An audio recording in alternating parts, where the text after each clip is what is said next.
Welcome.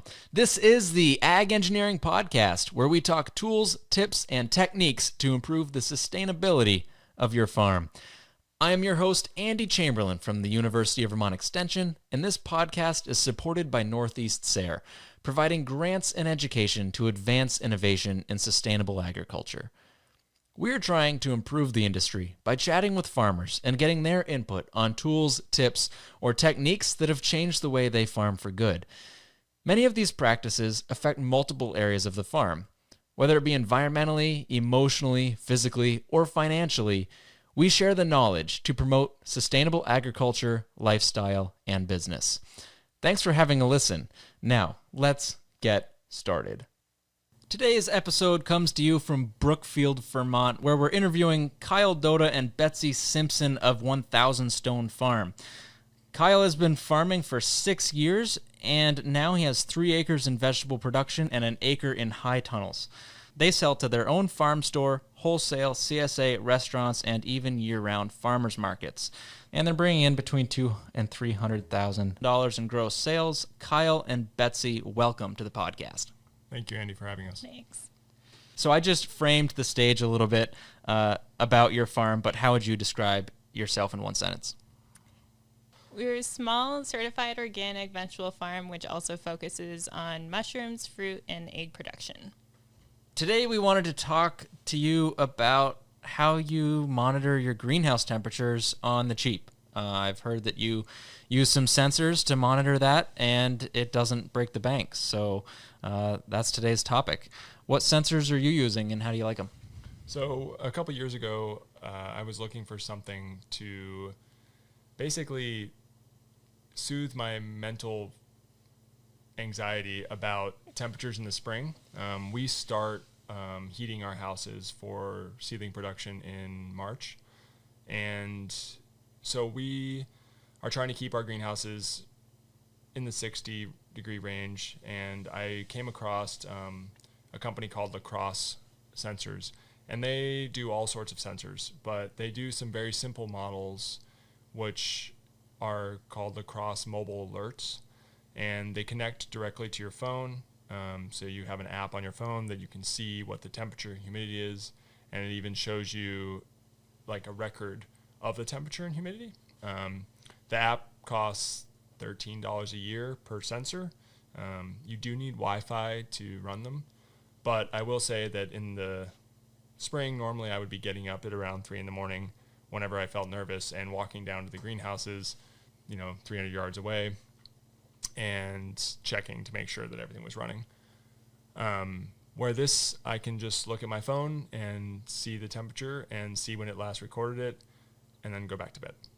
It adds a little more peace and helps your sleep cycles a touch more. Absolutely. Yeah. I mean, and honestly, it has helped with issues that have arisen. Sometimes we use propane heat, and sometimes the heaters can lock themselves out for multiple different reasons. And you wouldn't know that in the middle of the night because there's nothing telling you that. With the Lacrosse alert system, it'll text you or email you an alert when the temperature changes above a certain threshold or below a certain threshold, or the humidity. So these are really straightforward to use. They're $60 for the initial unit, which is a weather station and one sensor. The weather station is really just the hub that connects to the internet. It's not actually monitoring the weather. The sensor is actually monitoring the weather. So the sensor communicates to the weather station, and then the weather station communicates to your phone. There's also a wet probe add-on, and that you can stick directly into soil. So in this early season when we're trying to get good germination, we can monitor to see our soil temps in our trays, whether they're too hot, too cold, to get proper germination. Is this an off-the-shelf purchase? Where'd you get them? You can buy them directly from their website. A link to these will be available in the show notes of this episode, so go ahead and check out a link if you're interested in this. So it's an off-the-shelf system. You buy the $60 home base unit, and then additional sensors for $13. You said, and no, the app was the app is $13 a year annually per sensor. Okay. So we have 3 sensors. So we're looking at whatever that is, $39, $40 a year.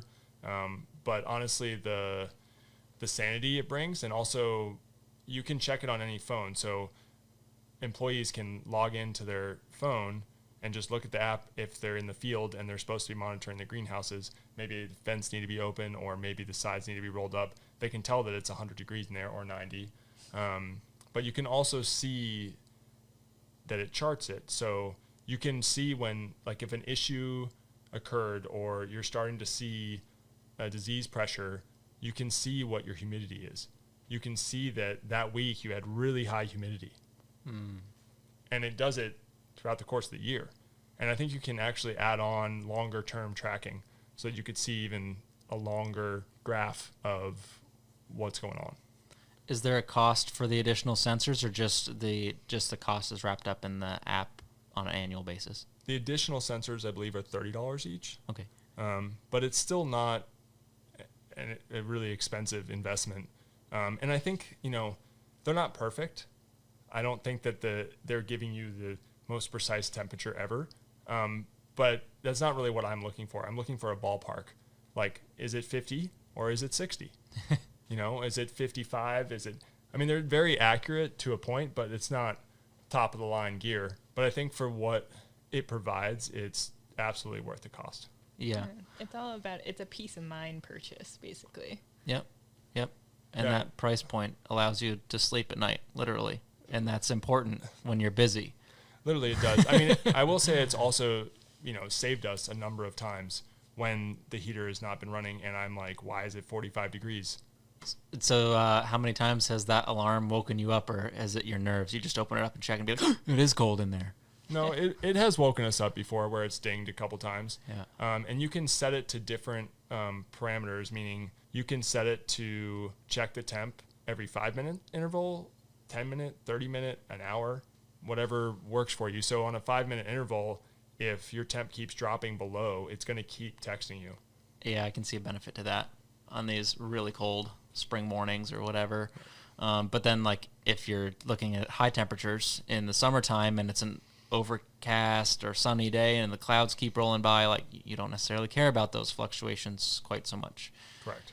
Are there times that you wish you had a more sophisticated system, or are you happy with this cheaper system and you don't need more accuracy? Because, like you said, you're just kind of gut checking. I think that in our growing environment, this is totally fine. Unless you're growing in a highly controlled greenhouse where you're controlling CO2 levels or oxygen levels and controlling the humidity and cooling as well, then sure, maybe you might want something more because you have a lot of equipment and money invested in that. But when you have roll-up sides and vents and some ventilation fans, we're still at the whim of nature, but at least we're getting an understanding of what's actually going on. The other aspect to these, which we haven't done yet, but we probably will, is for your walk-in cooler. So they would play the same role, temperature monitoring and humidity, which are both extremely important. So you're not using these for your cooler yet? Not yet, but the plan is to be using that for this year. We do have an alarm system in the cooler, but you can barely hear it outside of the cooler, so it's not exactly that effective. I think that this would work pretty well for most small farms out there. Even at a larger scale, it would at least give somebody the understanding of whether or not their evaporator is freezing up and just running, or not running at all on a hot day, or if their humidity is really low for some reason, abnormally, and also what the pattern of their humidity is. Like, so on a Monday when we're going in and out of the walk-in all the time, is our humidity higher or lower than on a Saturday when we're not even home, we're at market? What do those temp ranges look like? How much harder is our CoolBot unit running on those days, etc.? How long have you been using these sensors? I believe 3 years. And what's the reliability been? Have you had to replace sensors, or do they fail? Do they hold up in the greenhouses? They seem fine in the greenhouses. I haven't any problem with that. They are battery powered on the sensor end. So you do have to replace the batteries. I do recommend replacing them annually or at season's change, just so you know that they're good. The only issues that we've actually had is with our Wi-Fi being spotty. That's the major downfall for us. I think that if you can set your Wi-Fi up to be accurate, you shouldn't have a problem. Cool. Is there anything else you'd like to share about the lacrosse greenhouse sensors or lacrosse temperature sensors? There is one other aspect which is nice as well. If the sensor does not read a temperature or cannot connect for the interval period of time, 5 minutes, 30 minutes, whatever it may be, it also texts you to let you know that. So if the power's out, you'll get an alert. Ah, that's so helpful. like if the power's out at your farm and you're not home, this will actually, it won't tell you the power's out, but because you're not getting a reading, you know the power's out. Gotcha. So the battery might be fine on the sensor, but because it's not communicating with the home base, it's still, the home base may be disconnected, but Correct. it's still going to let you know. Correct. That's important. Having an app that anyone can look at, like I can be down in another field and be like, oh, the greenhouse is really hot. And you can like go open it up, like without like being like, oh, granted. Because you're not thinking about the greenhouse, Right. you're thinking You're about working on the whatever. project. You're working on transplanting something, and then you're like, oh, what's going on in the greenhouse, and you can easily check that. And I will say every once in a while, like if I'm working on the tractor and it keeps blowing up my phone and just keeps texting me that it's, hot or whatever, it gets a little frustrating, but I'd rather that than not. Yeah. Yeah, but it's easy if someone, like if you're out doing deliveries and then it's like I'm the only one here, or like someone else is here, you can call them and be like, hey, it's hot in the greenhouse. Can you go check it out? Yeah.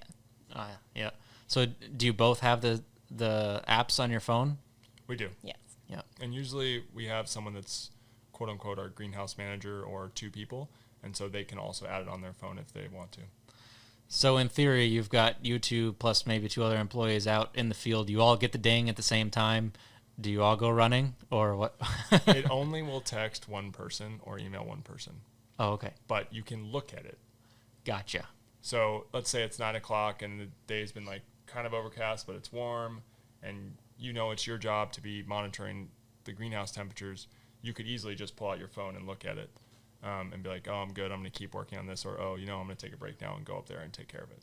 But when you get the text, it's your responsibility to let the person on the farm, hey, go check it out. Correct. Got it.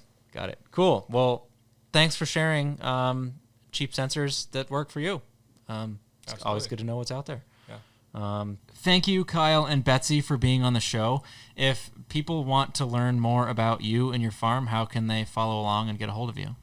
They can check us out on Instagram or Facebook, Thousand Stone Farm, and they can also check out our website at thousandstonefarm.com and email me or Betsy at Kyle or Betsy at thousandstonefarm.com. Sounds good. Thanks for coming on the show. I hope you have a great day. Thank you, Andy. Thank you. Thank you for listening to today's episode. I hope you go ahead and subscribe, share this with a friend, or leave us a comment. And if you want more information, check out the show notes on our website at agengpodcast.com. That's agengpodcast.com. Thanks for listening. I hope you have a great day.